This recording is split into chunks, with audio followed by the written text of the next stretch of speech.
लोकसभा चुनाव से पहले एक और सर्वे ने सबको चौंकाया। क्या इंडी गठबंधन मोदी सरकार पर हावी दिखाई दे रहा? अगर आज हुए चुनाव तो क्या होगा परिणाम? लोकसभा चुनाव में बीजेपी और विपक्षियों को कितनी सीटें मिलेंगी?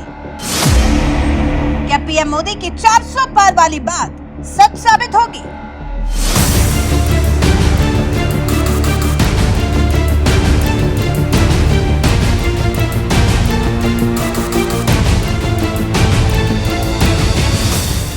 लोकसभा चुनाव की तारीखों का जल्द ऐलान होने वाला है।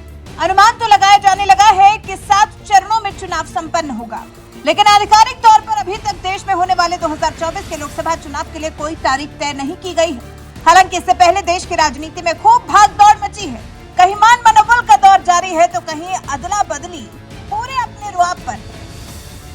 वो सब कुछ हो रहा है जो देश में एक बड़े चुनाव से पहले देखने को अक्सर मिलता है।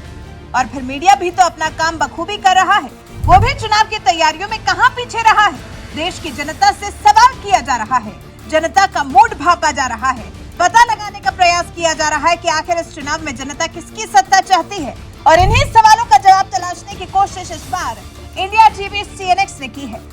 इंडिया टीवी सीएनएक्स ने ओपिनियन पोल किया है और ओपिनियन पोल का जो परिणाम है उससे लोगों की आंखें फटी की फटी रह गई है। लोकसभा चुनाव को लेकर इंडिया टीवी सीएनएक्स के ओपिनियन पोल के मुताबिक अगर आज चुनाव होते हैं तो कांग्रेस की बहुत बुरी हालत हो सकती है।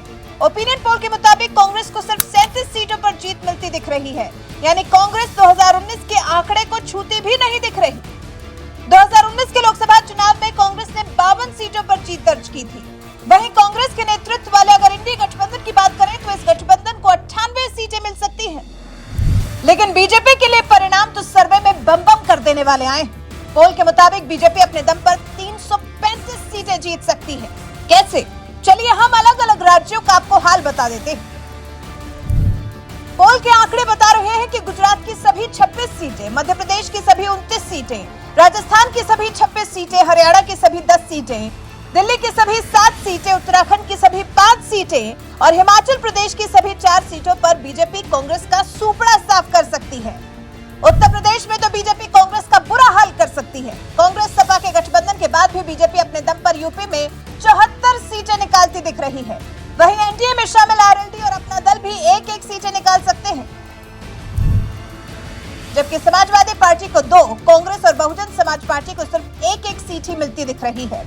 हाँ, बंगाल में टीएमसी सबसे बड़ी पार्टी बनकर उभर रही है। पश्चिम बंगाल में ममता बनर्जी की टीएमसी सबसे बड़ी पार्टी बनती दिख रही है।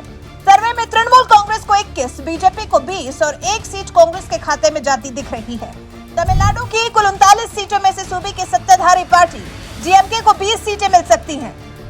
कांग्रेस को 6, एआईएडीएमके को 4, बीजेपी को 4, पीएमके को 1 और 4 सीटें अन्य के खाते में जा सकती हैं।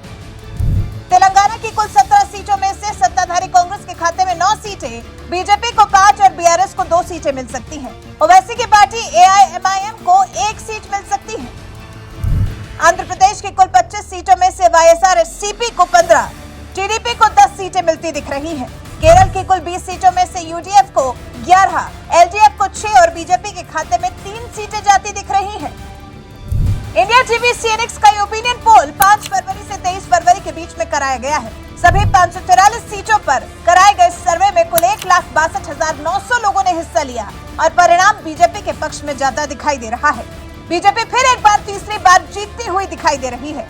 तो क्या मान लें कि पीएम मोदी का लोकसभा में किया गया दावा सच होने वाला है? पीएम मोदी ने कहा था, आदरणीय अध्यक्ष जी, भगवान राम, आदरणीय अध्यक्ष जी, भगवान राम न सिर्फ अपने घर लौटे बल्कि एक ऐसे मंदिर का निर्माण हुआ जो भारत की महान सांस्कृतिक परंपरा को नई ऊर्जा देता रहेगा। और आदरणीय अध्यक्ष जी, अब हमारी सरकार का तीसरा कार्यकाल भी बहुत दूर नहीं है।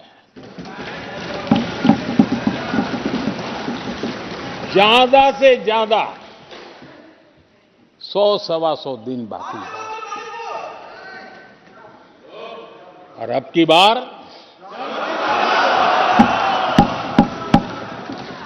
पूरा देश कह रहा है, अब की बार खड़गे जी भी कह रहे हैं।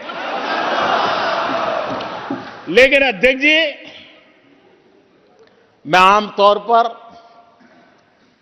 ये आंकड़े के चक्कर में नहीं पड़ता हूं, लेकिन मैं देख रहा हूं देश का मिजाज एनडीए को तो 400 पार करवा ही के रहेगा,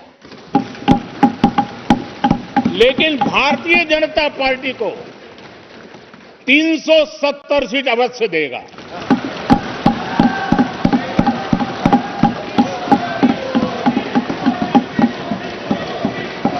बीजेपी को 370 सीट और एनडीए को 400 पार।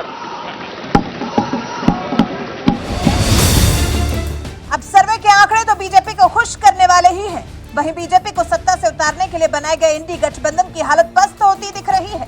वैसे आप इन आंकड़ों के बारे में, इंडिया टीवी CNX के सर्वे के बारे में क्या कुछ कहना चाहते हैं? कमेंट कर हमें जरूर बताएं।